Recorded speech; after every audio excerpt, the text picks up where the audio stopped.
We're live. Welcome everyone to the first episode of my Silk Roads and Monsoon Winds podcast, a podcast where we look at everything modern Asia. I'm Imran. You can find me at MalayBoy97. Joining me today for my first podcast is my friend Rohan Javet Beg. You can follow him on Twitter at Rohan Beg. Am I correct? Yes, that's correct. Hey guys, nice to meet you. Rohan is a self-described conversational lubricant, based on his Twitter bio. I wholeheartedly agree with that because I think, if I recall, the first time we met at a restaurant in Subang, right? Yeah, main place, Nonya Chendol. Yes, and when you meet someone for lunch, you think, okay, we'll hang out for maybe an hour, 2 hours. I think you were there for about 5 or 6 hours at the end, right? We left at 4:30. Yes, met at like 12:30. Left at 4:30. Yeah, something like that. It was like 11 to 4 or something like that. Yeah, yes. I just remember at the end, the staff were just looking at us like, "Just please go." Yeah, there were a lot of side eyes. Yes. Yes. Maybe just give a brief introduction to yourself to the listeners.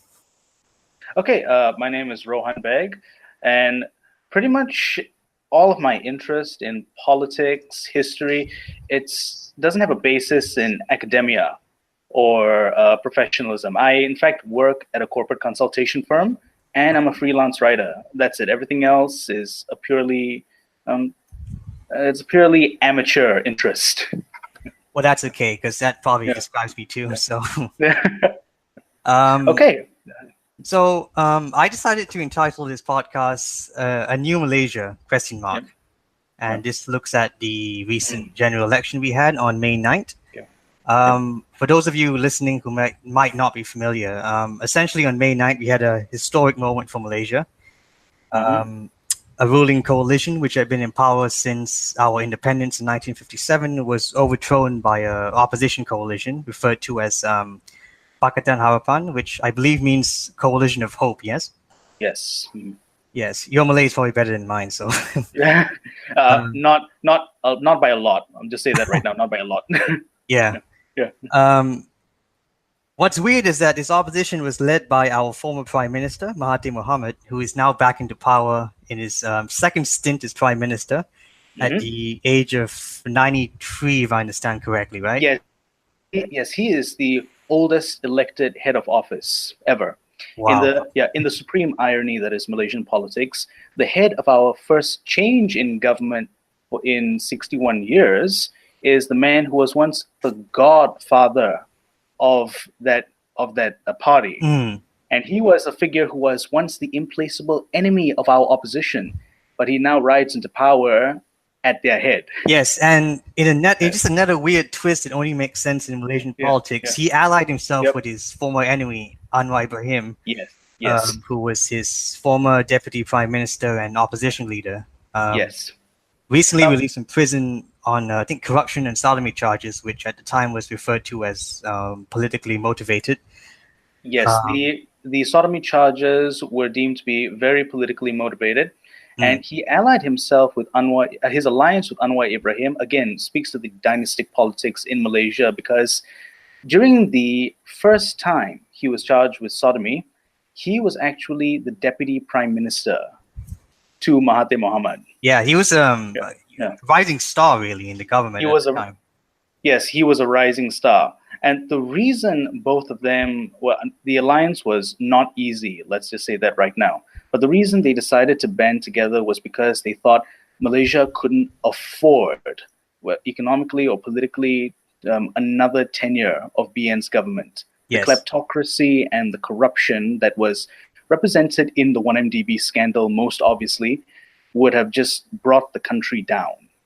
And for those of you not aware, BN refers to the incumbent government, Barisan Nasional, the National Front, which is essentially composed of race-based parties under then Prime Minister Najib Tun Razak, who is, I think he's the son of the second or third Prime Minister, if I understand correctly. The second, yes. Tun Abdul Razak. Yeah, and I guess if I had to describe this to non-Malaysian listeners, imagine if, like in American politics, if, let's say, Ronald Reagan came back from retirement, joined the Democratic Party, and then came back to power as the Democratic president. That's like basically the only way I can possibly describe this. That is the closest way we can relate it to the American context. Although coming back to GE14, just to describe how historical it was. Now, the former ruling coalition, Barisan Nasional, not only lost, they suffered a stunning defeat that surpassed everyone's expectations at the hands of this opposing coalition. I mean, it can't be overstated just how much the balance of power was flipped overnight. Out of the 13 states in our federation, BN now only controls 2 states. That's Perlis and Pahang. Yes. Now, Pakatan Harapan has attained a simple majority in parliament. And basically, besides 2 survey groups, Invoke and Ilham Center, nobody else predicted they would win. Even the most optimistic estimations basically said BN would win, but they would win a further diminished majority in parliament. I think if I understand, even Mahathir himself said he was surprised they won. Yes, that's true. As a matter of fact, that's actually led to some controversy because the Pakatan Harapan manifesto, and Mahathir in his trademark, like a very sardonic way, basically just said, oh, the reason we put so many outlandish provinces in the manifesto was because we didn't think we'd win. So the manifesto was really more like a public relations tactic, really. So, getting back to the elections, after the elections, there was a lot of exciting talk about kind of a new Malaysia, a Malaysia Baru in Malay, a liberal, inclusive Malaysia, and which has moved past its kind of racialized politics. Whether that's true or not is what we intend to explore in this podcast for the next hour or so. Okay. So maybe let's discuss the first thing, which is this idea that is Malaysia past racial politics? And I want to mention 2 things which challenge this view. The first is, if you look at the Pakatan Harapan coalition, 2 parties predominantly Malay and basically promote Malay interests. The first is the Bersatu Party, which is led by Mahathir himself, which was a breakaway party from the United Malay National Organization, which is the main party which has dominated Malaysian politics since independence.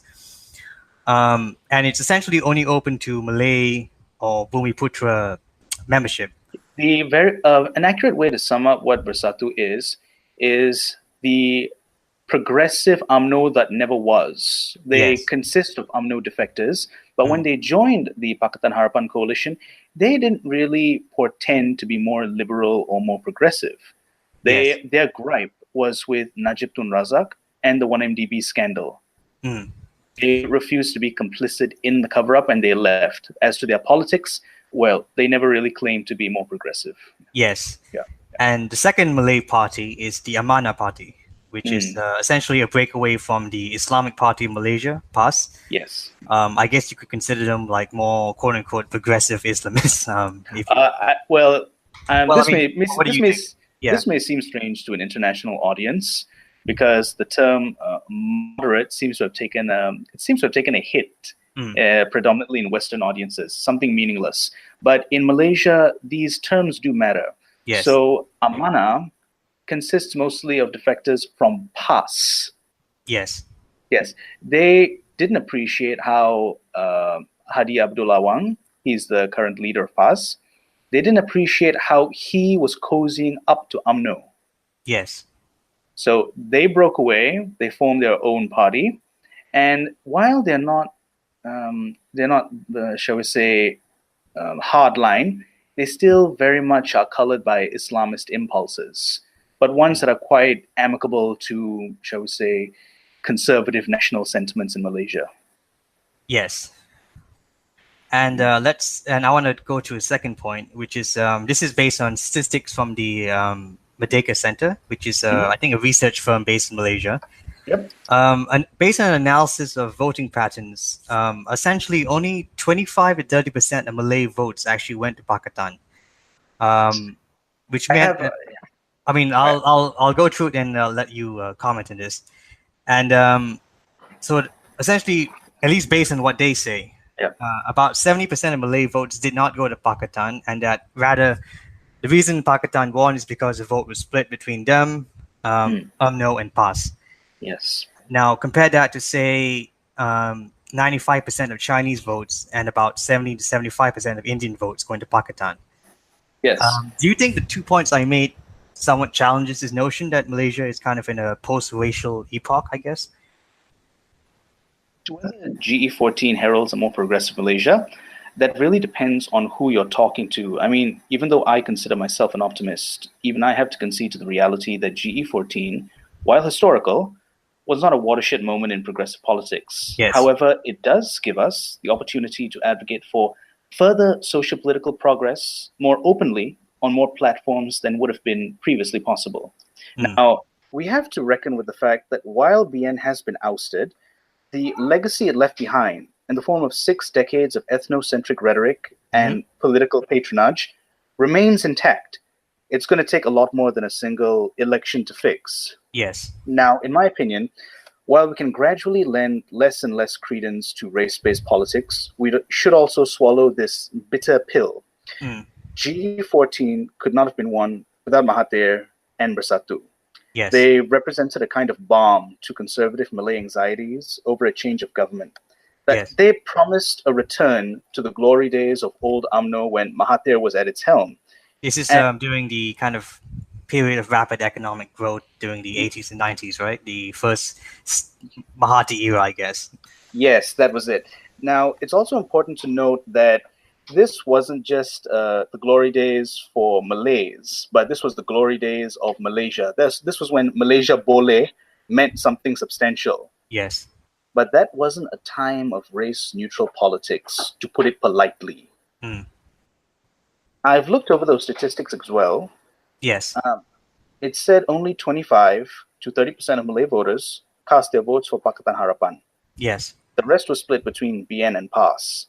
Now, that's a pretty sobering fact that should caution us against pushing certain reforms overzealously. Yes.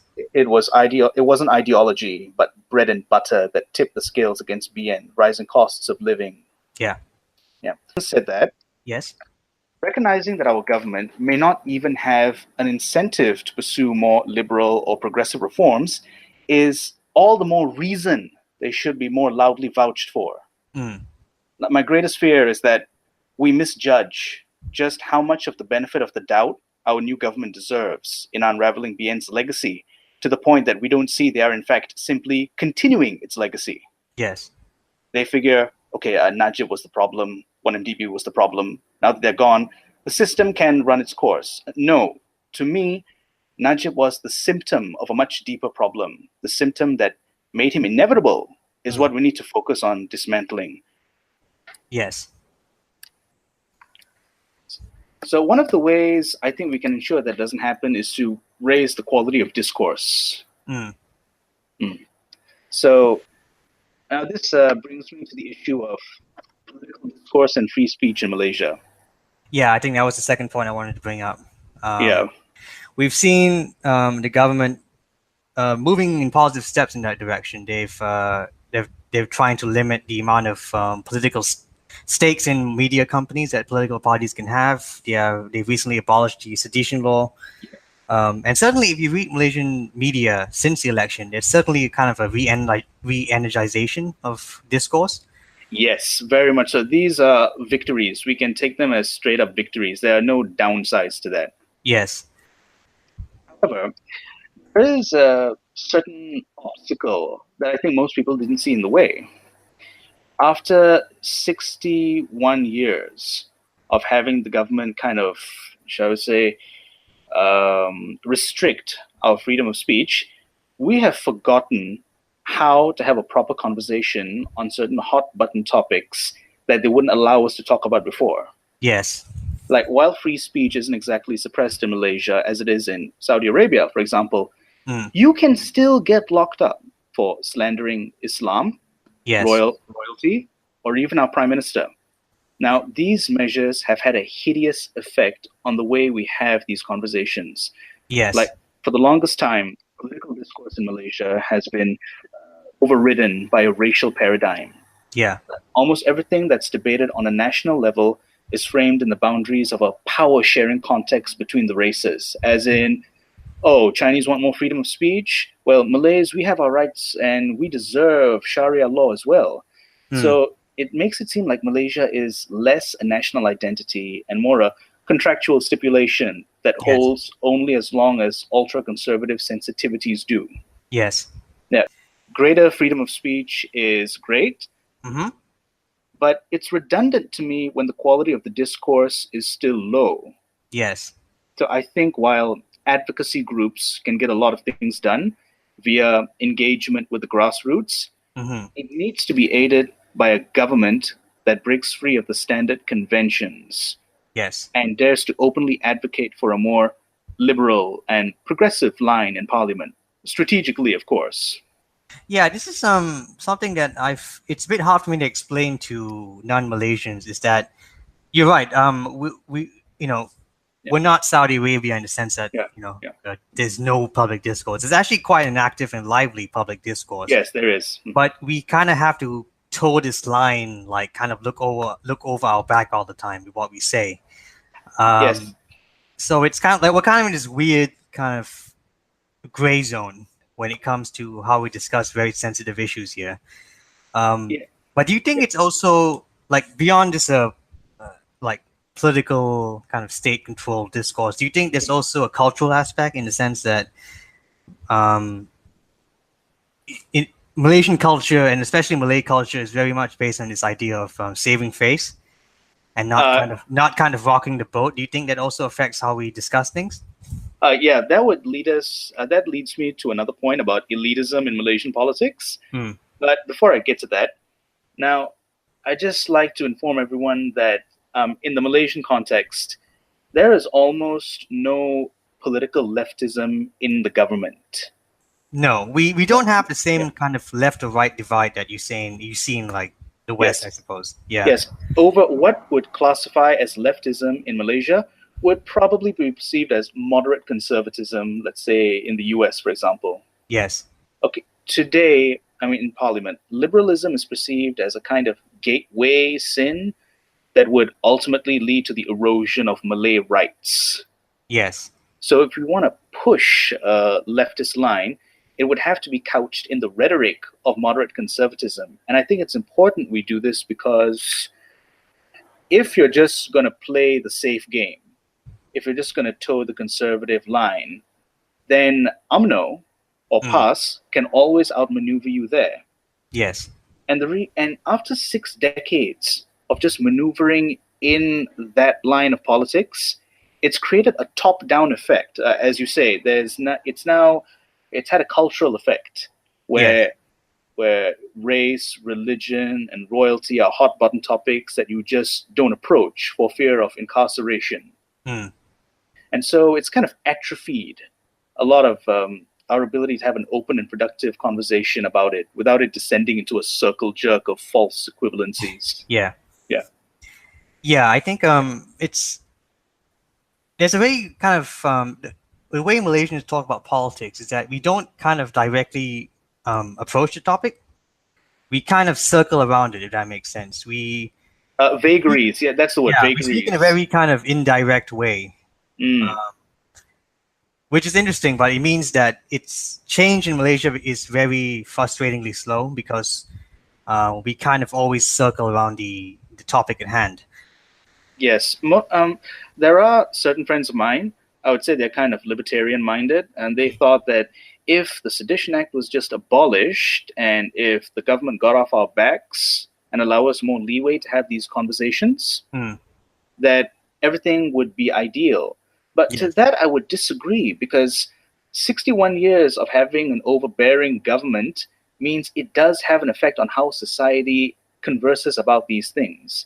Yes. You couldn't have these kind of conversations without being held up on suspicion of, quote, disrupting national harmony, end quote.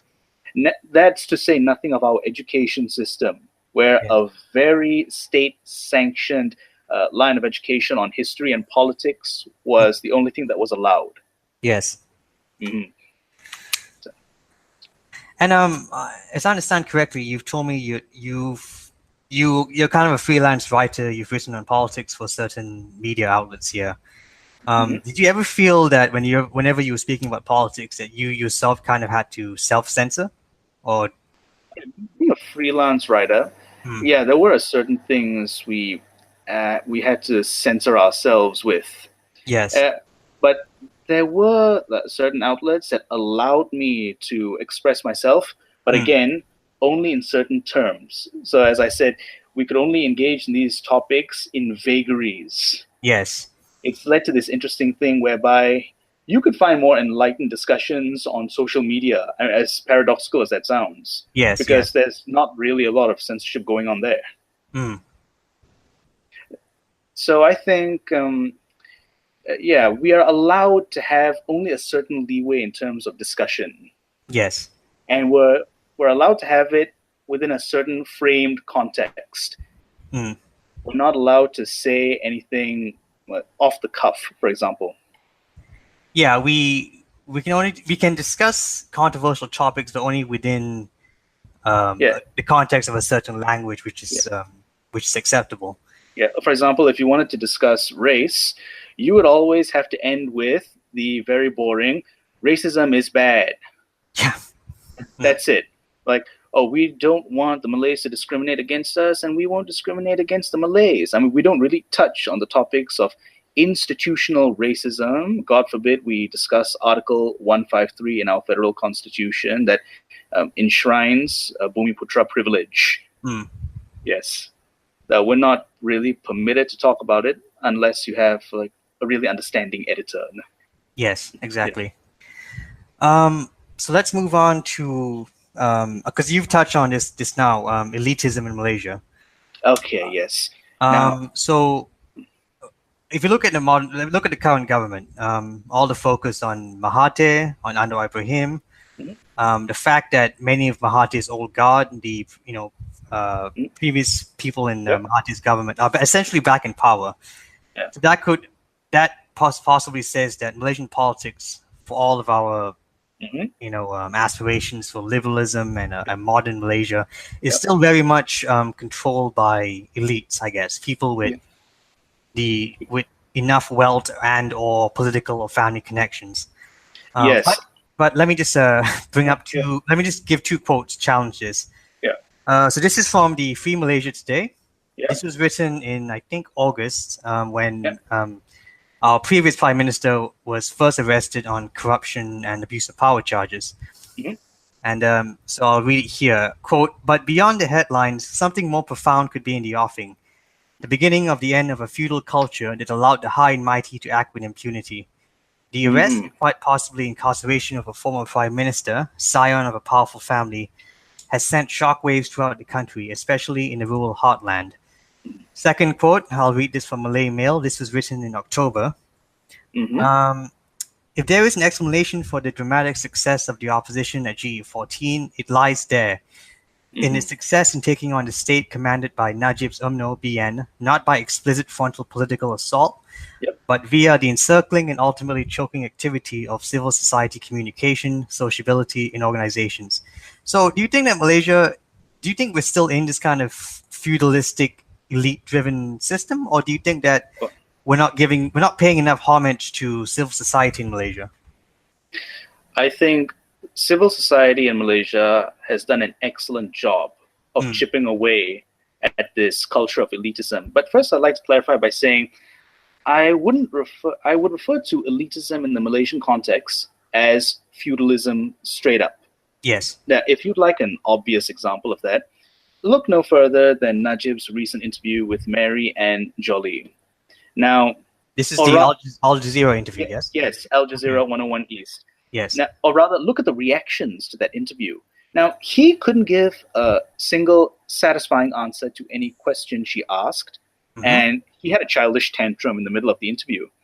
And yet, despite being such a clear train wreck, there were some who praised him for standing his ground against undue aggression. Now, mind you, many of those who sympathized weren't even people who likely voted for his party. Yeah. Many of us are so accustomed to this feudal deference to leadership that the sight of them being held publicly accountable is so unfamiliar. It feels like an attack. Yes. There's this assumption that elected leaders have to be treated with a kind of decorum, as if they were, yes, royalty. Mm. This was most prevalent in UMNO. This is the lead party of Barisan Nasional. It's a father knows best kind of power dynamic. It places a premium on the politics of pedigree and patronage. Yes. Now, court politics does not a healthy democracy make. Now, another example would, of course, be the PD move. For those of you who don't know, there was a by-election in Port Dickson, in which Anwar Ibrahim won a parliamentary seat, as I understand, in a by-election, right? Yes, it was a by-election. Now, there was a lot of controversy surrounding that by-election because many said, even though he legally needed to win a seat in parliament to qualify as the so-called PM in waiting, it was an unnecessary measure so early after GE14.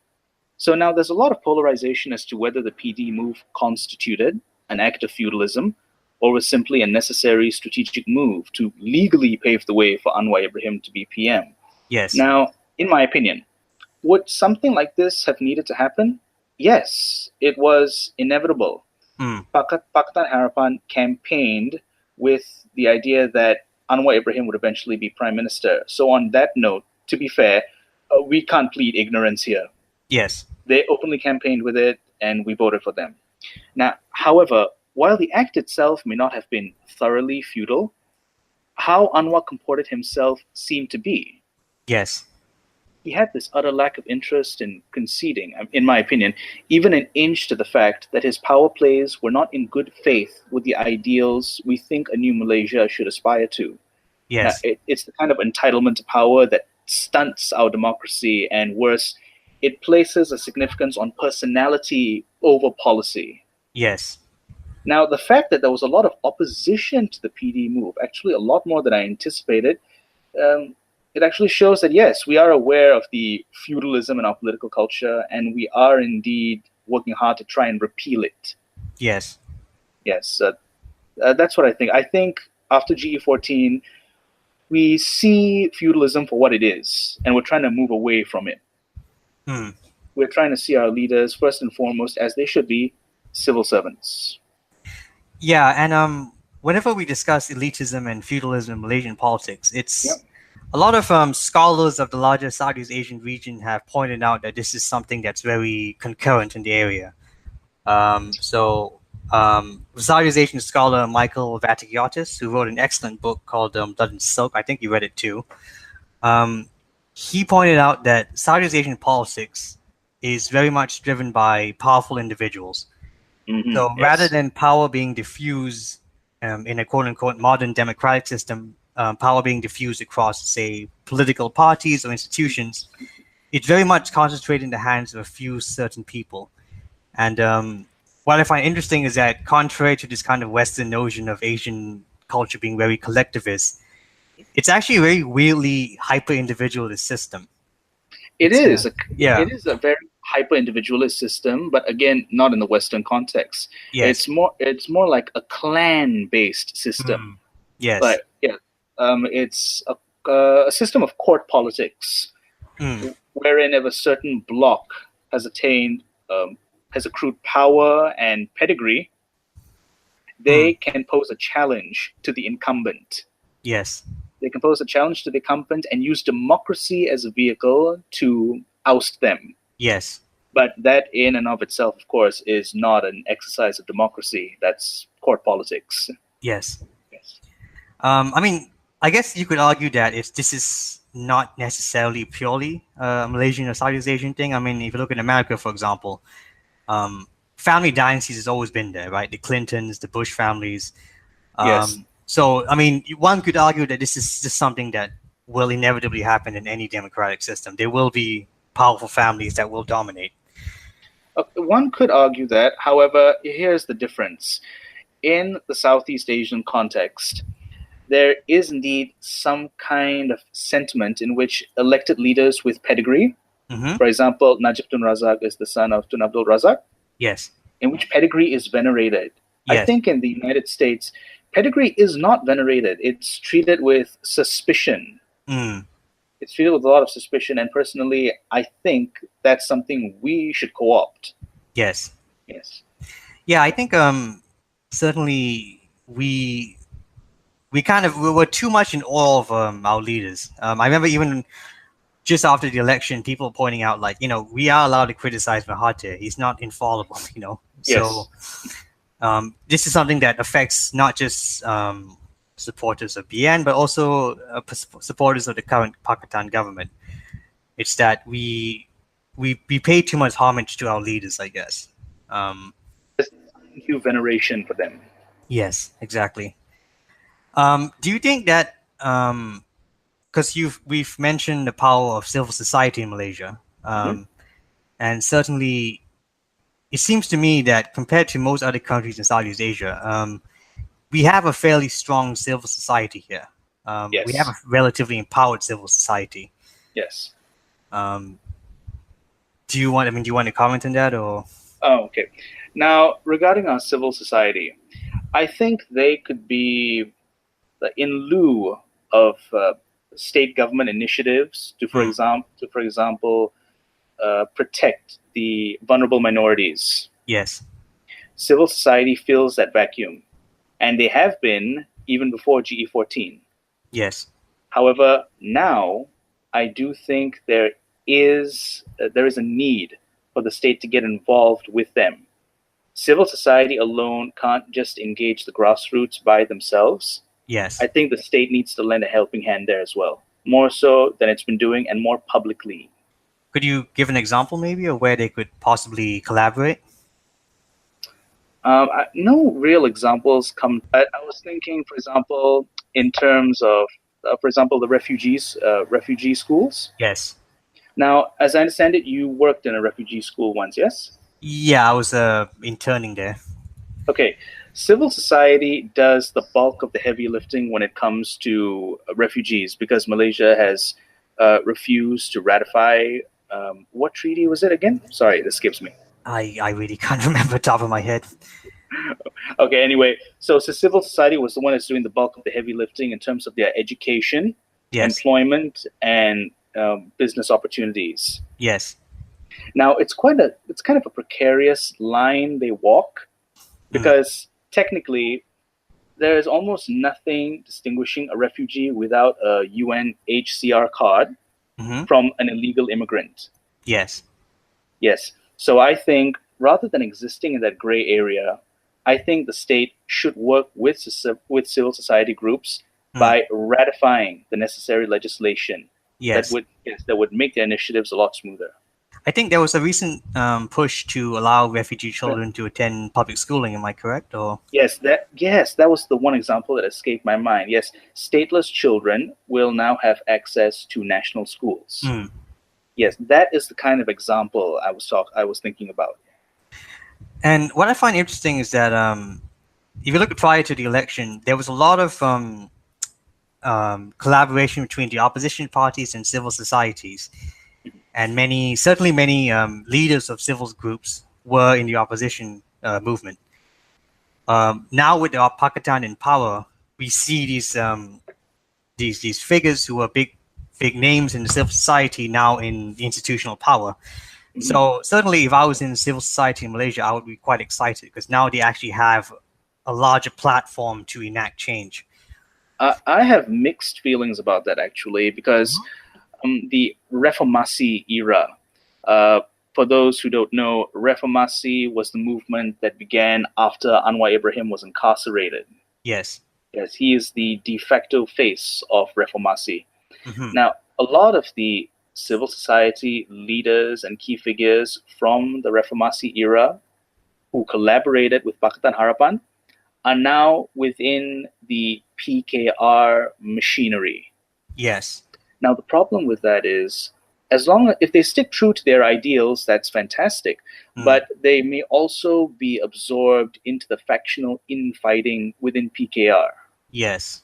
Yes, because many of them see themselves as very pro-UMNO. Pro-Anwar. and the rest see themselves as loyal to their own principles. Yes.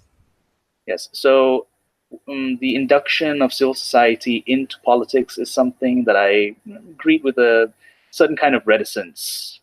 Yes, I think certainly people will have to realize that being a politician versus being an activist are two different things. Yes, very much so. If you are a stern idealist, then I think you would be of much better service to Malaysian society if you remained part of an activist group outside of government. Yes. Yeah, I think the government should grant you more leeway to communicate with them. Yes. To ensure that whatever objectives that you'd like to achieve do get achieved. But I think activist groups actively cooperating with politicians in their office, I don't think that's a good idea. Well, I think ultimately all we can say is time will tell. So. Yeah, time will tell. It's actually odd because we are having all these discussions. It hasn't even been 1 year since GE14. No, it's been what, only 5 6 months? 5-6 months, yeah. Yeah, 5-6 months, yeah.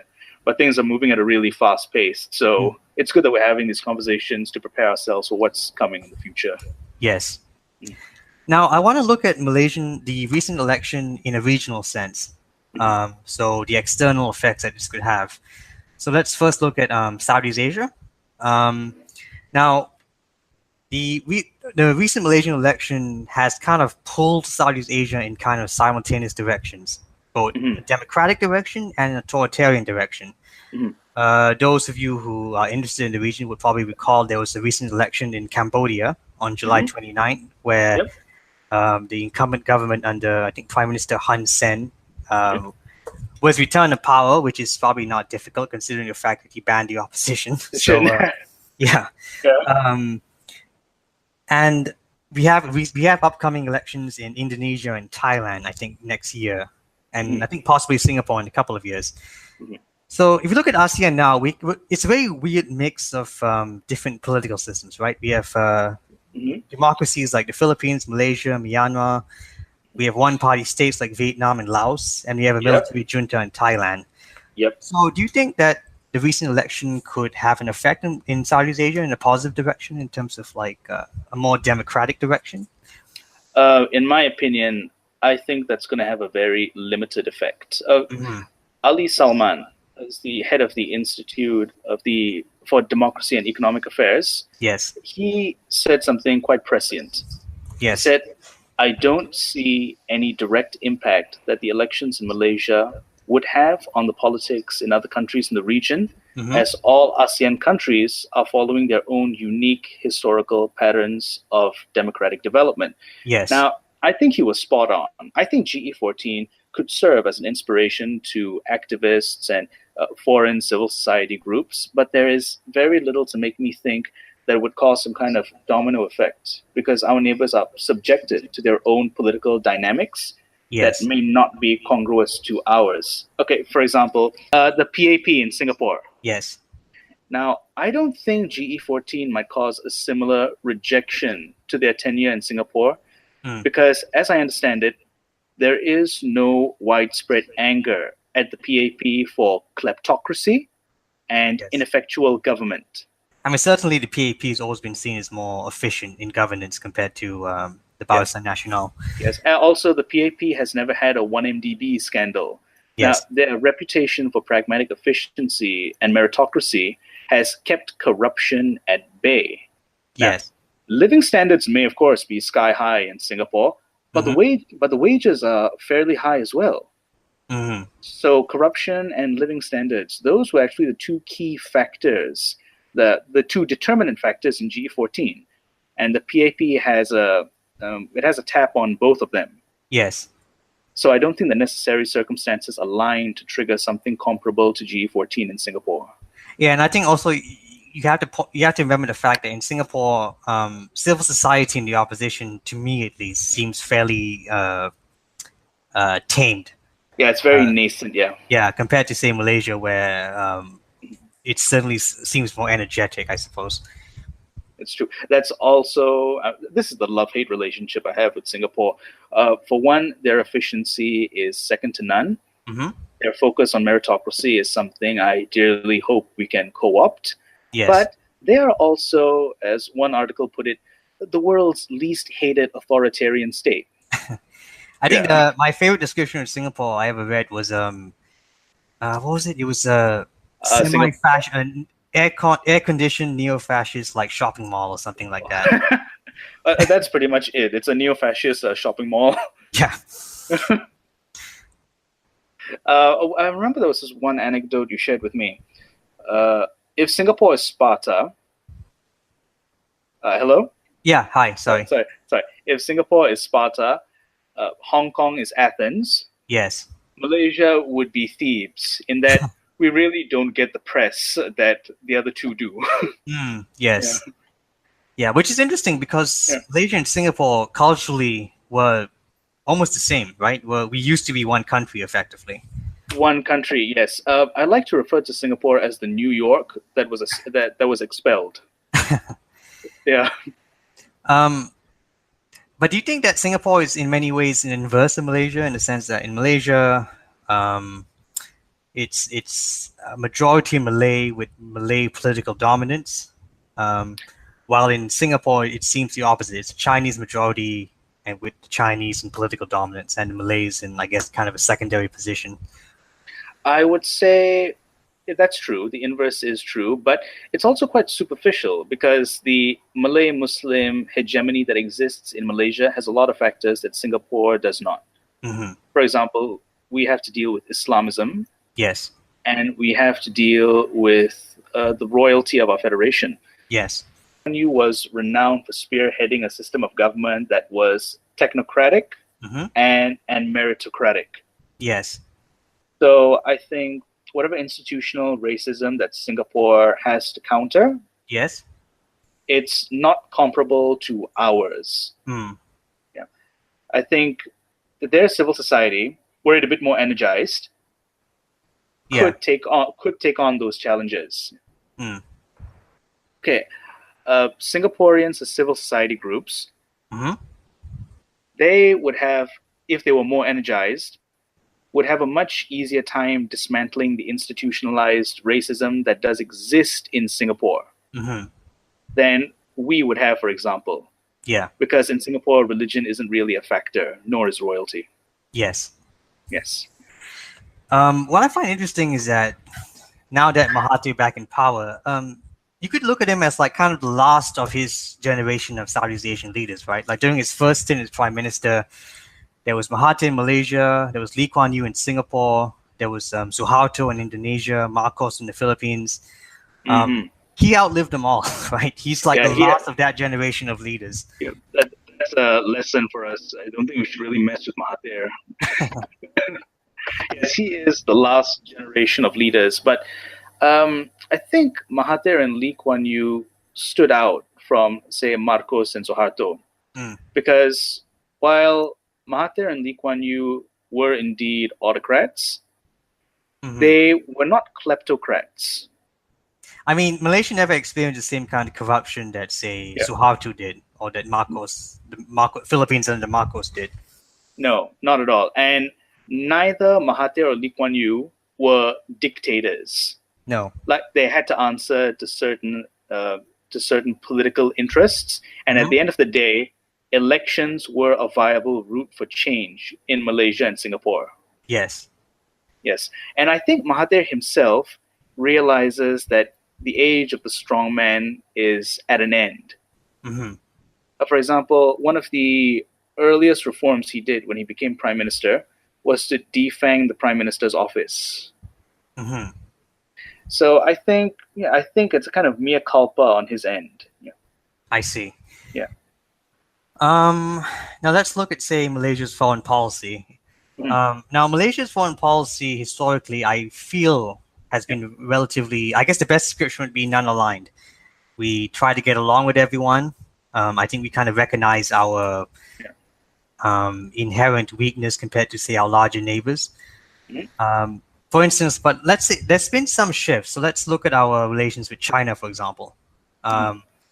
So prior to the election, and this was a big concern in public discourse, was the increasing encroachment of mainland China into Malaysian politics and the economy, especially with regards to these kind of huge infrastructure projects, which were extremely expensive, and many Malaysians questioned what benefits we would get out of it.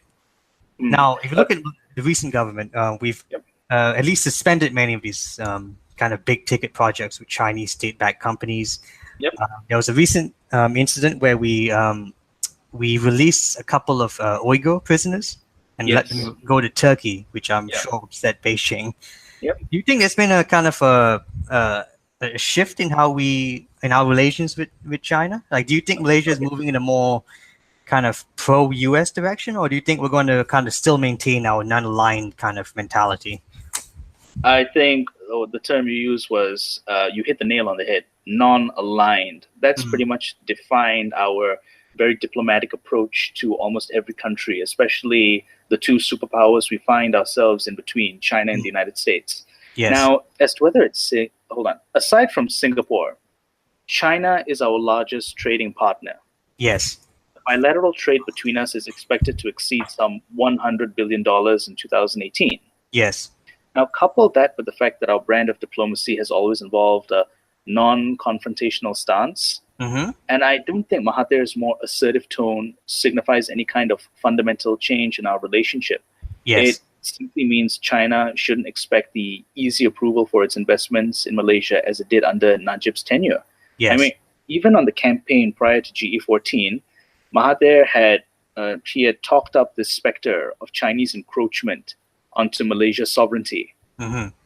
But when he went to Beijing, the reasons for his cancellation of China's projects were conveyed in very simple terms. He simply said, we can't afford it. It wasn't tinged with xenophobic provocation, and Beijing, for its part, accepted the explanation. Now, in terms of security, in particular the South China Sea dispute, there's really no reason to think we're going to abandon our trademark approach of non-aligned diplomacy between China and the US, because almost every other approach ends badly for us. And I think certainly, I mean, like militarily, just purely militarily, we're not as strong as, say, Vietnam or the Philippines, or Indonesia, which has more experience with kind of a strong military, I guess. Yes, exactly. We're much more experienced in terms of diplomatic strategy. For example, Mahathir's statement that there should be no warships in the South China Sea, that was a very cleverly worded statement despite its simplicity, because it allowed Beijing to save face, and it allowed the United States to claim that they couldn't take a strong hand in the South China Sea because the neighborhood, Southeast Asia, especially Malaysia, is against it. So I think that's the role we should embrace right now. I think economically it makes sense because Malaysia is a very export-oriented country. We depend a lot on exports for our standard of living, of our development. So it's in our interest to ensure there's no conflict in the South China Sea, for example. Yes, that's very true. As a matter of fact, recently Mahathir went to the UN General Assembly. Now, everyone was, it was kind of a very patriotic moment for a lot of people I know. They said Mahathir was striking, he was bringing back a certain dignified kind of statesmanship that Malaysia hasn't been known for a while. Now, in my opinion, that speech he made was very classic Mahathir. He's the post-colonial elder statesman who is perpetually suspicious of the US and NATO-led liberal world order. But at the same time, he is not a Trumpian nationalist. He understands that we need engagement with the world to thrive. Even at his worst, Mahathir has never said anything close to the lines of, let's make Malaysia great again, Malaysia first, and just close off all our borders. No, because that would lead to our demise instantly. And certainly, if you look at the history of Malaysia,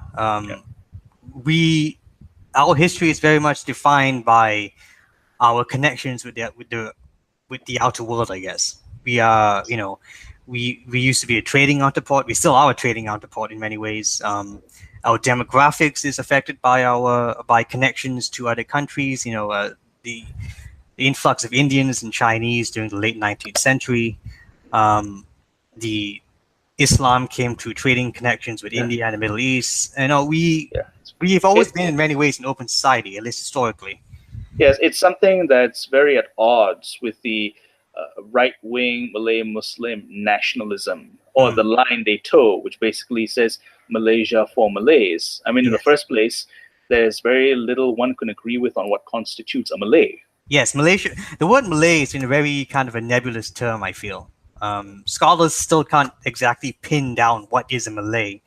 And what I find interesting is that this notion that the Malays were the original people of Malaysia, that's not entirely true, because if you look at many Malays, their ancestry might come from, say, Java, from like my father's Bugis, right, from Sulawesi, from the Middle East. I know some Malays who have Yemeni ancestry.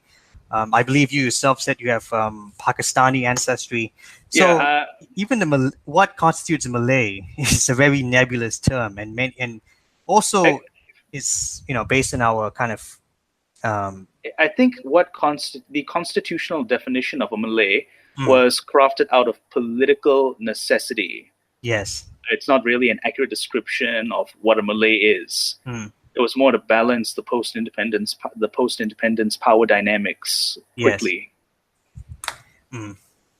So I think that, as you said, we've always been a maritime nation in which migration of peoples was kind of like an accepted part of life. Yes.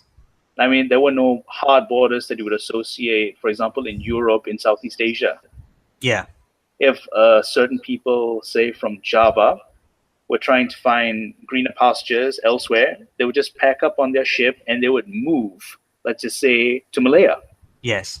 And that would be that. They would settle down, they would have their family, and that's it. They would just pledge fealty to the king, and that would be that. Yes. Yeah, I mean, I think certainly compared to, say, countries like, say, Japan or most of Western Europe, which only very recently saw an influx of kind of migration, it's still kind of dealing with. Malaysia, historically, we've always experienced this kind of influx of outsiders into our borders. And I think that's kind of affected how the modern Malaysian identity, in the sense that, we always like to express how multicultural we are. And I mean, to the point where it almost gets a bit kind of dull, I guess. It's like almost a tourist talking point. But it is true. It's insincere. The way it's been bandied about, especially when it comes from the state, is very insincere. It's more like celebrate Malaysian culturalism by not ever violating the status quo. Yes. Yes. But yes, it's true. We like to celebrate our multiculturalism, but it's odd for me because that multiculturalism seems to extend from Malay to Chinese to Indians. It's a very peninsular way of thinking. Yes. After all, because Malaysia, as you said, people have been moving to and from here for centuries, there's no reason to think this demographic is going to hold. And that's to say nothing of the demographics in East Malaysia, for example, where the migration of people, particularly in Sabah, hasn't changed up to this day. For example, Zulus from the Philippines, Dayaks, and Ibans, they just cross the border from Indonesian Borneo to Sabah all the time. So I think Malaysian multiculturalism we need to find a better definition for what it means. Yes. One that's much more faithful to the principles of what multiculturalism is, and not to this picturesque image of a Malay, Chinese, and Indian just smiling, being happy together. Yeah, because I think that image that we push in our tourist ads, it also kind of it ignores the fact that even within, like, say, the Indian community or the Chinese community, there's so many divisions and different groups within that. Yes, that's true. Do you think that our multi-ethnic character is probably why Malaysia, we've kind of, I guess you could describe it as kind of a semi-authoritarian government for a long time, but it's also why we've never become a full-blown authoritarian government, because there's a common scholarly consensus that instituting authoritarian governments is easier in, like, ethnically homogenous states. while in places like Malaysia or India, for example, because it's so diverse, it's a lot harder. Do you think that's a fair assessment to make, or? I think that's a fair assessment to make, but it wasn't just due to multicultural diversity. It was also due more or less to our monarchy. I see. Yeah, that the 12 states in Malaysia, and think about like 11 of them have a monarch. Sorry, 9. Yes. They have been very, they've been very staunch in maintaining their respective monarchies. It's why we're not a republic. Yes, and it's a federal system, right? Yeah, we're a federal system. And it's also why the imposition of a dictatorship or a full-blown authoritarian government would not work. Yes. Because each of these respective monarchs also buy into the notion of Malaysian multiculturalism. Yes. So multiculturalism is indelible into the fabric of Malaysian society. Yes. That even if there was to be an authoritarian regime, it would have to play along those lines. It would have to accept Malaysian multiculturalism. Yes. So let's move on to the role of Islam in Malaysia. People say when you meet friends, don't talk about religion and politics. We're going to do both this time. So there's been a common observation of Malaysia for a long time that they call it the Islamization of Malaysia, the institutionalization of kind of Islamic practice and ideas into our governments. Let's first try to define what Islamization means to you, I guess, in the Malaysian context. Okay, Islamization basically means to me the encroachment of state-enforced morality into a citizen's private lives. Yes. But what Islamism is, in Malaysia at least, is not what the international media sometimes perceives it to be. In what sense? Islamism is less a strict theological movement and more a right-wing nationalist movement that co-opts Islamic fundamentalism. Yes. For example, but the only purely Islamic fundamentalist movement in Malaysia is PAS. And even they need to go along with the right-wing Malay nationalist agenda. They can never separate themselves from that, even though it is not strictly Islamic in many things that it does. Yes. So to combat Islamization, one needs to try to counter the tenets of right-wing Malay nationalism. Yeah. By taking the wind out of the sails of that ship, we could chip away the Islamization in Malaysia by a huge degree. And dare I say, even mention it, perhaps we could even talk about the imposition of secularism. Now, yeah. Sorry, you want to say something, or? I don't know. You continue. Yes. Okay. A lot of pundits for a long time have liked to refer to Malaysia as a, I guess, quote unquote, moderate Muslim country. Do you think that's an accurate? Do you think that's an accurate assessment of what Malaysia is and how Islam is practiced here historically? I think historically, yes. Historically, you can say we are very Islamically moderate. But in the modern context, I suppose we are moderate only in terms of comparing us to, say, the countries of the Middle East. Yes. There was actually an article by Shadi Hamid I wrote that had a very interesting factoid. It said Malaysia and Indonesia are such oddities because while the Islam practiced in both those countries is indeed moderate, there are more bylaws determining the behavior of individual Muslims in these countries than most Middle Eastern countries. So that to me seems like the imposition of the conservative Muslim identity is somewhat of a state-imposed policy. Yes. If left to our own devices, I don't think Muslims would reflect what most would associate Islamism with in Malaysia. So why do you think that? I mean, like, looking at it historically, why do you think that the way we practice Islam is quite different. Some scholars point to the fact that the Islam that we adopted was kind of syncretized with our prior Hindu Buddhist kind of cultural roots. Yeah. I also like to point out that Islam came to Southeast Asia through trade in the 15th century, through Arab and Indian traders. Yes, that's true. Compared to say how Islam came to say Iran or Pakistan, the Middle East, which is through invaders, Turkic or Arab invaders. So could you argue that the way we adopted Islam is very kind of like tamed, I guess, kind of inherently less militarized compared to what the other areas of the Muslim world? Yes, Islam came to this area of the world via trade.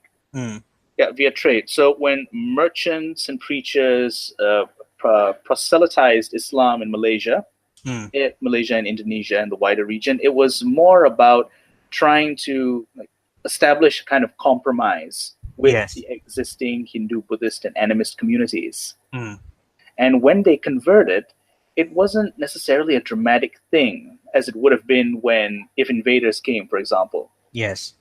It was more of a, if I converted to Islam, I would be, shall we say, I would be more in line with the benefits that Muslim traders would have to offer, because Muslim traders would more likely trade with their own more. Yes. Yes. So I think that's the reason why we are not as, shall we say, strictly ultra-conservative with our Islam than the Muslims of the Middle East. Yes. The Islam that came here through trade, and just as with trade, its establishment came with a lot of compromise. There was a lot of syncretism involved. Yes. I think certainly this compromise speaks to the larger kind of pragmatism that is part of the Malaysian mentality. I remember I was reading this tweet which really stuck with me. It was saying how Malaysia will never be liberal enough to please liberals, but will never be conservative enough to please Islamists either. Yeah. And I certainly think that Malaysia, the reason why we've been so historically stable, at least compared to other post-colonial countries, is because I think mentality-wise, we have this kind of pragmatism about us. Change is very incremental and slow, but it ensures that socially we're more or less stable. Yeah, it's like this cooperation between competing power blocks. It's like when Islam came here and wanted to establish itself. Yes. It had to make a lot of trade-offs with the existing Hindu Buddhist polities that already existed. Yes. So in that kind of to and fro, I suppose you could say there's something innately Malaysian about that culture. Yes. Wherein we just try to strike a compromise and coexist in that compromise. I think that's actually the story of post-independence Malaya. Yes. Do you think that this recent general election kind of spells an end to Islamization, or at least kind of presents an alternative direction for where Malaysia is going? Unfortunately, that's going to have to be a flat-out no from me. I mean, G14 offers the opportunity to challenge Islamization, but as to whether Islamization will end, no, it won't end in this generation. I think there could be a more powerful opposition to its Islamization could arise. Yes. But it will still remain a powerful force to be reckoned with in Malaysian politics for the foreseeable future. But I think the silver lining is Islamization in Malaysia is not the rise of the Taliban, for example. No, it is, as I said before, right-wing nationalism. Yes. So to combat Islamism, you have to combat that movement first. If you can find an effective bulwark against that, you can find an effective bulwark against Islamism. What do you think? So let's look at maybe a brief history of Islamization in Malaysia. What do you think caused this kind of turn to more kind of overt religiosity in Malaysian society? Well, it's mostly regarded as a catalyst from the Islamic Revolution in Iran. Now, that's a very odd thing, seeing as how that Islamic Revolution was very much a Shiite Muslim phenomenon. And, for those of you who don't know, Malaysia is a Sunni. Yeah. Is it Shafi'i? We follow the Shafi'i. Yes, a Shafi school of thought. Yes. Yeah. So that was a Shiite Muslim phenomenon, but yet the idea that there could be a feasible Islamic theocracy struck a chord with Islamist movements around the world. Yes. So it was from there that the Islamization of Malaysia began. And I suppose, again, you could call this not a spiritual awakening, but a nationalist awakening. Like the Muslim community around the world felt like they could orient their identity, their respective national identities, around this Islamism that Iran had established. Yes. I think that's when the Islamization began. It was like a rallying cry for Muslims that we can make our own state. We don't need... That was during the Cold War as well. So we have to understand that during the competing forces of westernization and communism, there was an underlying feeling among the people who would become Islamists, like the Muslim Brotherhood, for example, that we could make our own state. Yes. Independent of these two forces. And I think that's where the Islamization began. Well, I mean, looking at it from internal politics, could you also point to the kind of competitive politics between PAS and UMNO for most of the, I guess from the 70s onwards, there was kind of a competition between both parties to gain Malay votes. Yes, and that often presented themselves in like who was more religious, who could present themselves as more pious Muslims, I guess.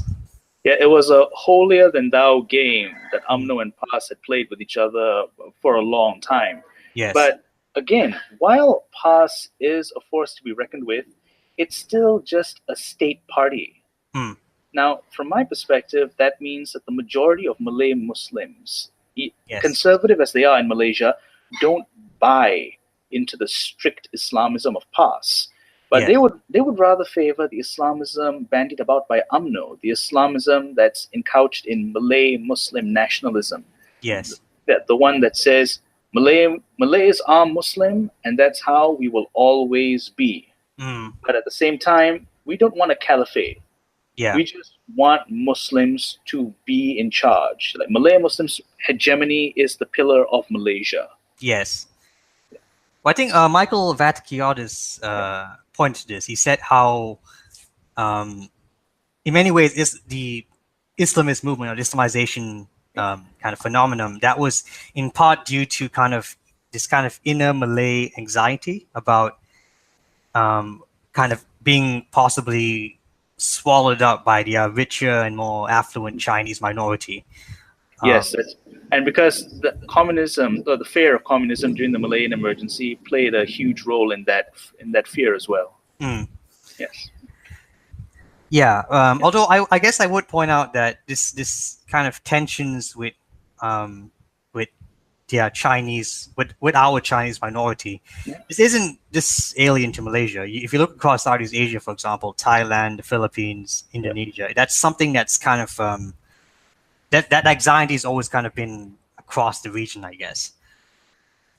Yes, that anxiety has been across the region, and it actually had very bloody consequences in Indonesia. For example, during the financial crisis in 1998, if you'll remember, there were some pogroms in Indonesia that targeted the Chinese community. This is during the kind of larger anti-Suharto protests, as I understand. Yes, that's true. That in Malaysia, even though there was anxiety of Chinese affluence that would somehow swallow up the Malay majority, who was due to the British imperial system of divide and conquer, made to focus most of their energy simply in the peasant agricultural sectors. Despite that anxiety, the founding fathers of Malaysia never envisioned a Malaysia without the Chinese. Yes. That there was always the idea that there would be a multicultural Malaysia. Yes. That all non-Malays would indeed be granted citizenship. It's also worth noting that our founding father, Tunku Abdul Rahman, he was very ardent in the fact that Malaysia was not an Islamic state, as was conventionally understood. Oh yeah, I mean, people forget that the founding father of Malaysia, he drank whiskey. He would skip cabinet meetings to watch the races. He was he was labeled a part playboy. of that kind of English educated generation of kind of nationalist leaders, which initially controlled Malaysian politics. It was one that was very cozy to the aristocracy, the British aristocracy. Yes. Yes. It bears kind of resemblance to, say, the first generation of leaders in, say, India or Pakistan, who were also English educated and very much kind of, I guess, quote unquote, westernized in how they approached politics and stuff like that. I suppose that's also why in most Malay Muslim nationalist rhetoric, our founding father plays no role in it. Okay. Yes, when it comes to the assertion of Islamism's dominance in Malaysia, you don't see Tunku Abdul Rahman, for example, in their rhetoric at all, because even they understand that he was not, should we say, he would not be a proponent of their movement. Yes. Even though Tunku Abdul Rahman himself was a nationalist. Yes. Well, which is interesting because you compare to, say, Indonesian historiography. There's a lot of veneration of Sukarno. Or say, I don't know, in Burma, Aung San Suu Kyi's father, his name escapes me. It seems here in Malaysia, we don't really venerate our history as much. At least we present only a very kind of narrow view of our history. Yes, I think after GE14, as a matter of fact, the thing I was looking forward to the most was a broadening of the history syllabus in our schools. Yes. Because we have been force-fed a very doctored version of our history. Yes. Especially our post-independence history, especially, but all about history overall. Yes. Something that caters to the rhetoric of UMNO that this land had always belonged to the Malays. It kind of always starts out at 1511 Malacca, when the Portuguese invaded.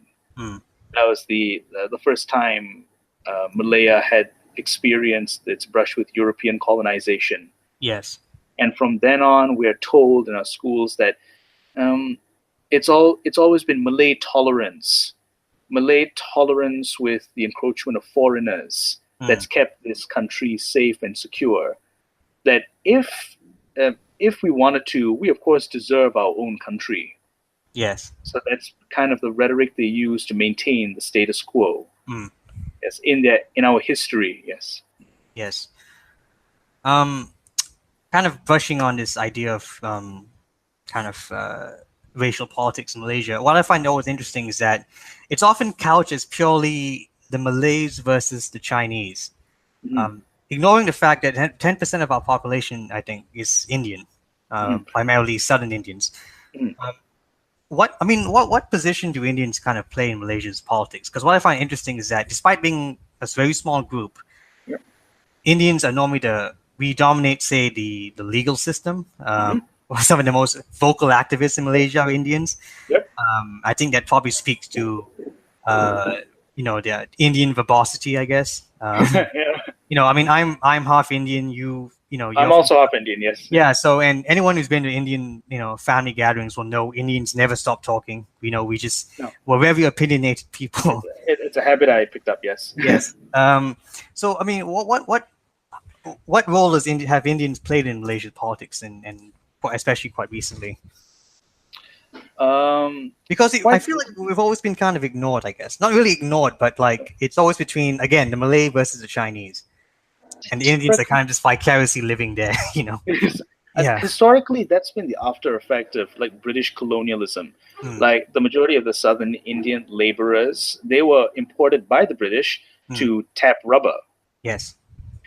And the shall I say, the population remained small when they were in these rubber plantations, and they were a very, shall I say, self-sustained community. They relied on the plantation owners to give them their daily dues, and that was it. They very hardly ventured out of the plantations. Yes. If I remember correctly, a lot of them couldn't even speak Malay. So when the British left, they found themselves without employment. Yes. They also found the plantations where they had lived their entire lives subjected to development. Yes. So they were basically put up in low-cost flats. And even though there were promises to give them employment and to rejuvenate the community, that simply did not happen. Yes. So I suppose the bulk of Indian participation in politics, particularly with the Malaysian Indian Congress, the MIC, was all about just like towing the establishment line Yes. to ensure that the Indian community got their dues. But recently, however, the Indian community has found, not recently, I think even in 2008, the last general election, 2013, the last general election, the MIC lost terribly. Yes. And that's because the majority of Indians simply felt they were no longer representing their interests. And in the Merdeka Center report, if I recall correctly, we're talking about just now, almost 85% of Indians voted. 75% of Indians voted. 75% of Indians voted for Pakatan Harapan. Yes.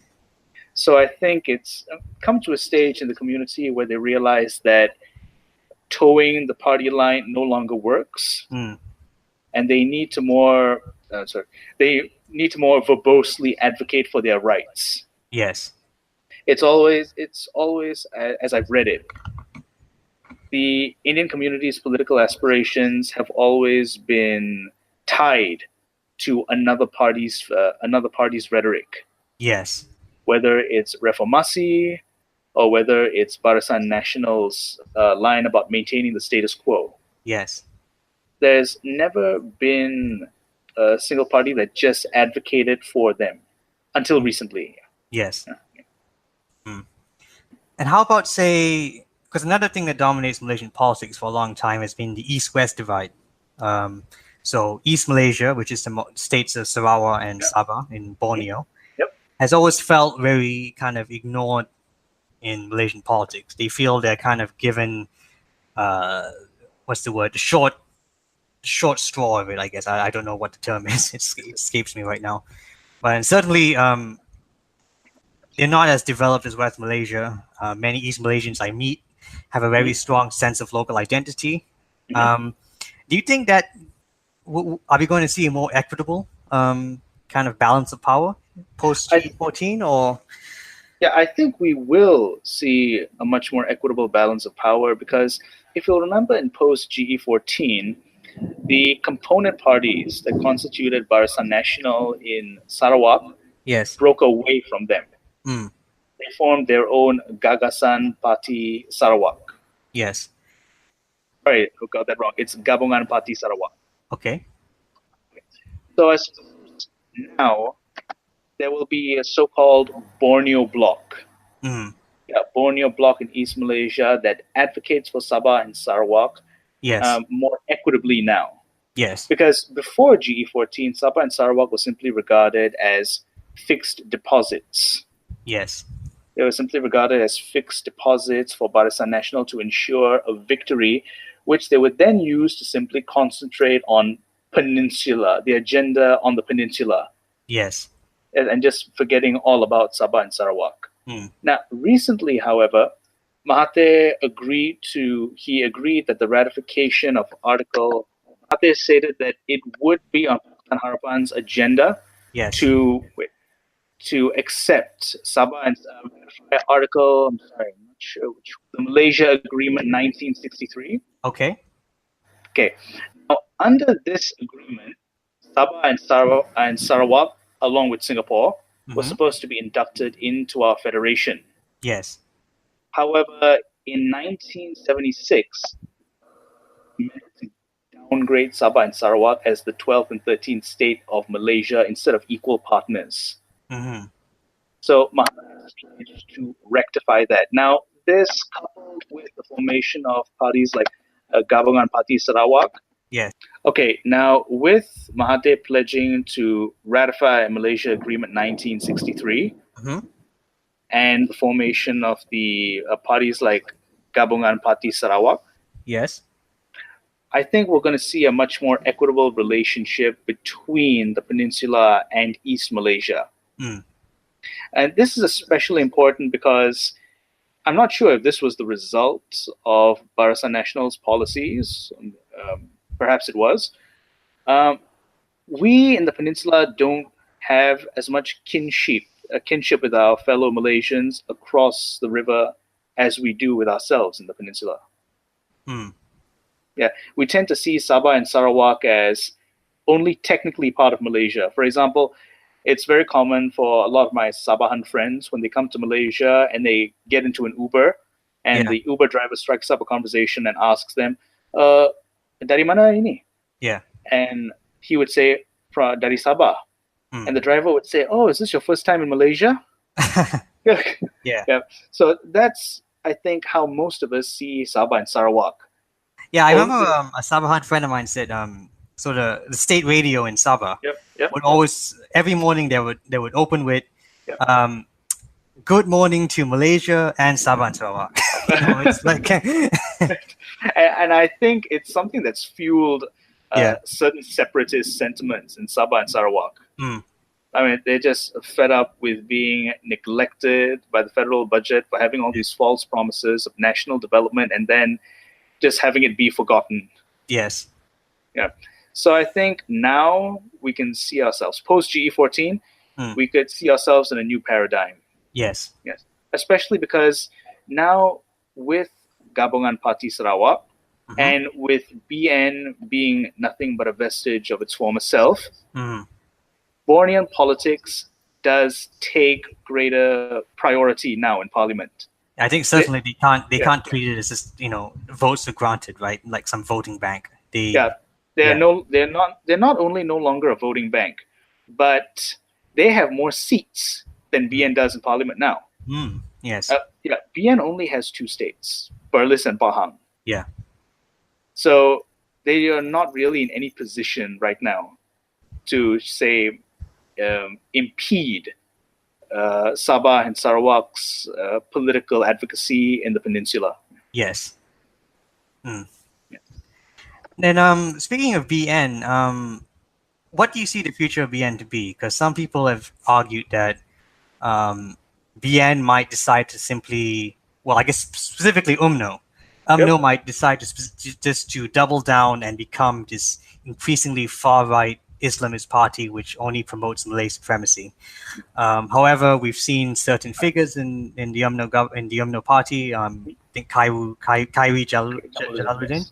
Yes. Argued that we have to learn from this and become a more liberal, well, maybe not necessarily liberal, but more cosmopolitan party. I think there was an interview with him on BFM in which he stated that he wanted UMNO to turn into the UMNO of Tunku Abdul Rahman, the centrist party. Yeah, if there was ever a spirit of centrist nationalism, I think that's what he perceives Tunku Abdul Rahman to have represented. Yes. But regarding UMNO, the one word I can say right now to describe UMNO is rudderless. Rudderless, yes. They have no idea what they want to do right now. They don't even know if they should go all in and become a party that completely advocates for Malay Muslim supremacy without the notion of even conceding to the fact that multiculturalism would require them to compromise here and there. Yes. Now, it's worth noting that BN still includes the MCA. Yes, the Malay Chinese Association. But the fact that they're still there is still a mystery. Because at this point, UMNO is such a feeble shadow of what it was. Even PAS isn't totally on board with absorbing them into a unity government. Yes. Yeah, forming a sort of pact with them. As a matter of fact, there was a recent, I think some months back, a recent conference with, I think it was the UMNO General Assembly, I think. Yeah. Where PAS leaders were present in the UMNO General Assembly. And there was talk of UMNO joining with PAS because UMNO was the weaker party. Yes. And they were very blatant about that. UMNO should join PAS because it's the weaker party right now. That didn't sit well with UMNO youth members. For example, Sharil Hamdan. He was very much opposed to that. Yes. Not least because, again, the kind of Islamism that PAS advocates is, though similar, still a far cry from the vision of what Malaysia should be and what role Islam plays in it that UMNO advocates. Yes. Yeah, so at the moment, even though it's the predictable thing to say that UMNO may just go for broke and be the most extreme version of itself, I don't think that's where they're going to go either, because I don't think they know where they want to go. No, I think certainly, I mean, look at it from their perspective. After 61 years of in power, like, I feel like they're still kind of trying to absorb the shock. That they don't know what to do as an opposition party now, and that actually, people are pointing this out. Like, this is another danger to democracy in Malaysia, is that we don't have an effective opposition anymore. Yes, that's true. I think after 61 years being finally ousted from power, they had after GE14, they also had their party elections. Yes. Now, they elected Zahid Hamidi. Yeah, who I want to point out, he's currently facing 45 charges, I think, of corruption and abuse. I think that's like, if I read somewhere, that's like a record in Malaysian like judicial history or something like that. It is indeed a record, but they elected him as their president. Yes. And I think by doing so, they really demonstrated how much they didn't know what to do next in this post-GE14 landscape. They didn't know if they should give the reins to someone like Kari Jamaluddin, because in UMNO, there's a very patriarchal pecking order. It's the kind of like father knows best sort of political dynamic. Yeah, I think people are pointing this out about Malaysian political culture. There's a big emphasis on seniority. Yes, a big emphasis on seniority. Yes. So rather than throw in their lot with someone like Khairi, who, by the way, in my opinion, is not even someone. He's just the milder side of UMNO. Yes. They decided to go with Zahid. And I think that pretty much speaks to where they are right now. They were trying to hold on to the familiar, hoping that somehow what the experience they've accumulated from those 61 years can guide them through the storm. Yes. But I think it's too late for that. Now, I think the GE14 was a rejection of the old order. Yes. So if we're trying to maintain a facade of that old order, it's just not going to end well. So let's kind of move slightly back to the role of Islam in Malaysia, because you've mentioned that the UMNO and PAS could possibly just bunker down and just promote a more hardline vision of Islam. This has been kind of a discussion in not just Malaysia, but in kind of the larger world, especially post 9/11, which is the kind of relationship between Islam and modernity. So there's been critics in, say, the West, like, say, I don't know, like top of my head, it's like Sam Harris is someone who think that Islam and modernity are inherently incompatible. Do you think Malaysia challenges that view, or like what do you think? I think Islam, like every other religion, is not incompatible with modernity. Modernity denotes the fact that somehow there is something special about our 21st century landscape that makes it different from all the other social and political circumstances that preceded us. Yes.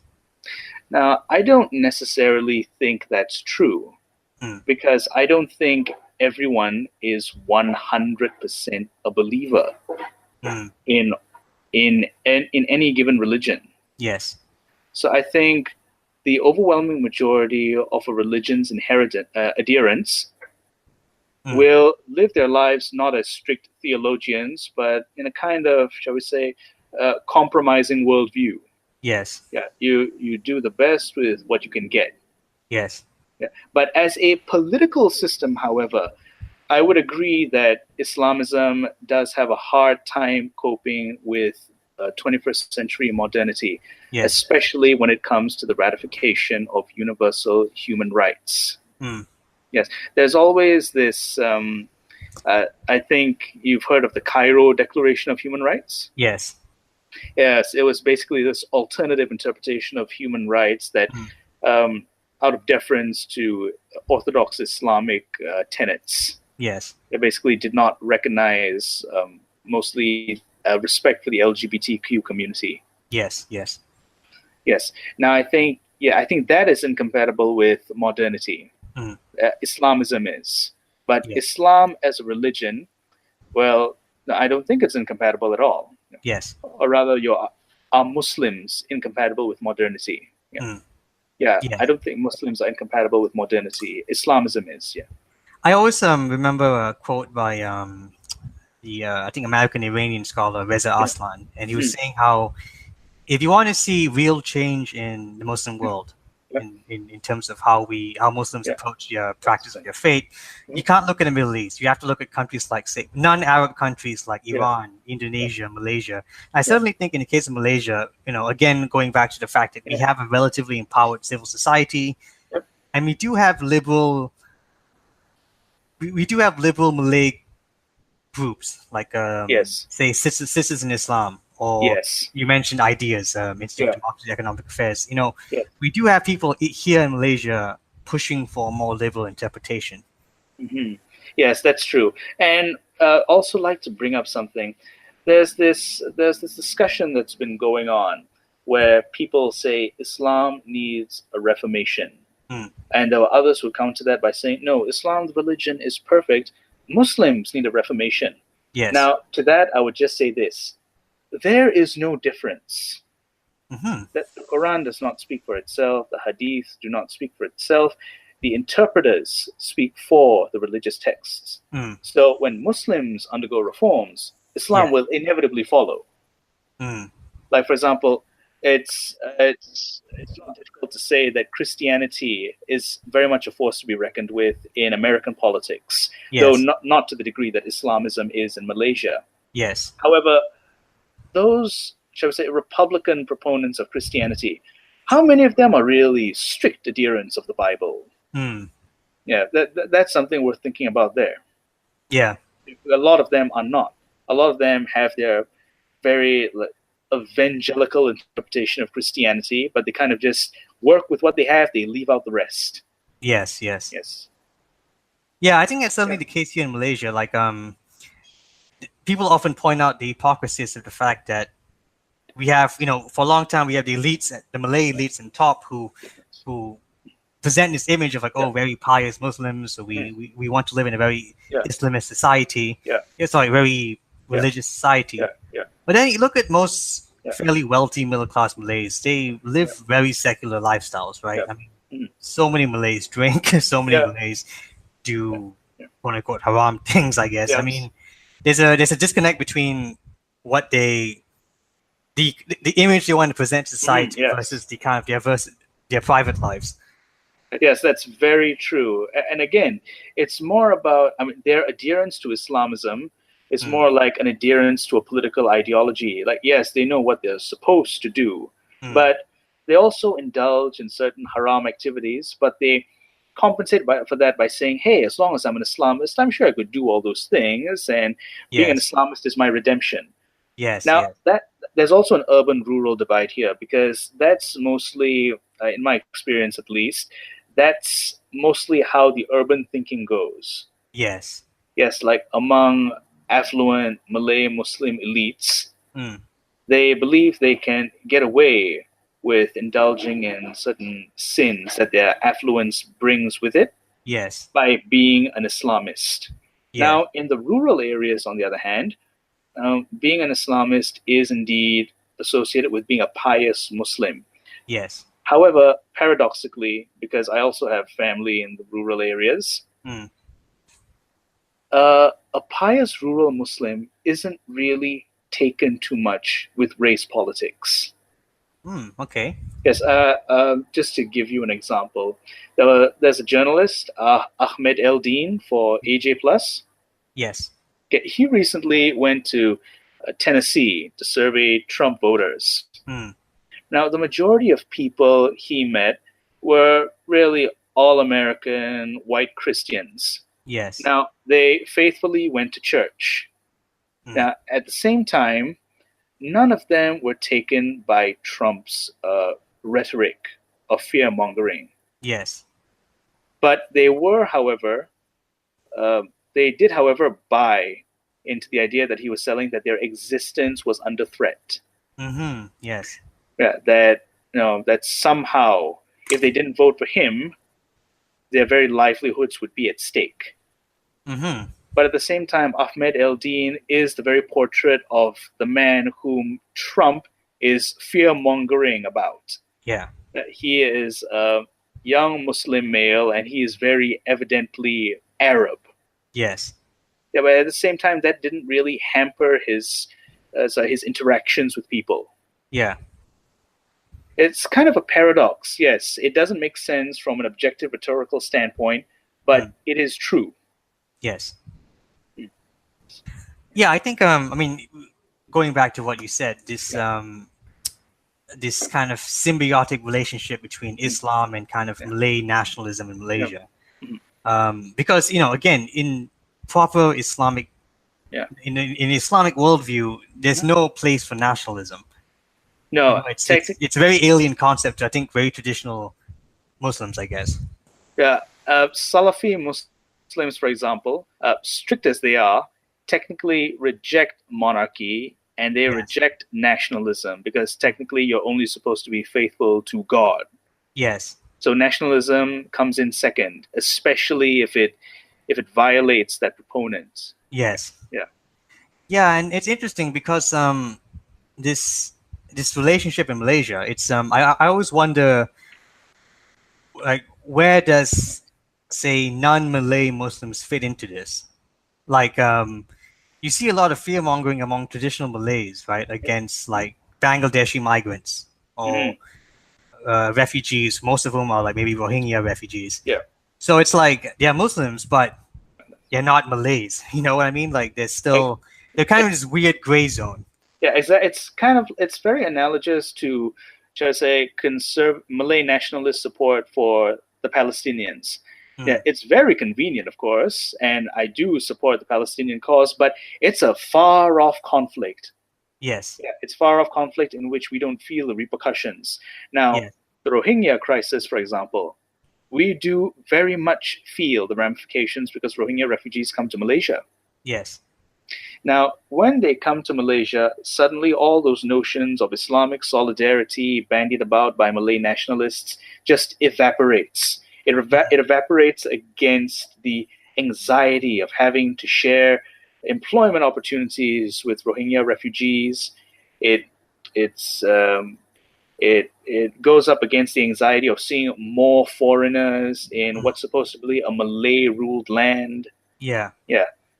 It's those realities that really just take a sledgehammer to the idea of Islamic solidarity. It shows that Malay nationalism is very much ethnocentric, despite despite the premium it places on Islam. Yes, yes. Yeah, so I think we've more or less covered what we wanted to talk about with Malaysia. I guess my final question to you before we wrap this up is what are your hopes and aspirations for Malaysia post GE14? Like, where do you want to see Malaysia go direction-wise? Okay, it is my most heartfelt wish that Malaysia Baru not just be a slogan, but rather for it to be a principle for us to continually hold our leaders accountable to. Yes. Yeah. Even though I know the fight ahead will definitely endure through more than a few elections, I hope we establish a course that we can see going forwards, leading to the eradication of this feudal political culture, leading forward towards the end of race-based politics. Yes. And finally, the embrace of liberal and progressive politics, not as a gateway sin that leads to anarchy, but as principles by which our nation can and should live by. Yes. Yes, that's what I hope for. I think certainly Malaysia going forward, I can imagine there's going to be a lot of disappointments. There's going to be a lot of frustrations. But one thing we can say, it will be interesting to watch. Yes, definitely. Yes. We're definitely more exciting in this field than Singapore. Yeah. I'm sorry. I just had to get that in. Yeah, it's okay. We can't call ourselves proper Malaysians if we don't finish with a snide remark to Singapore. So it's true. It's very true.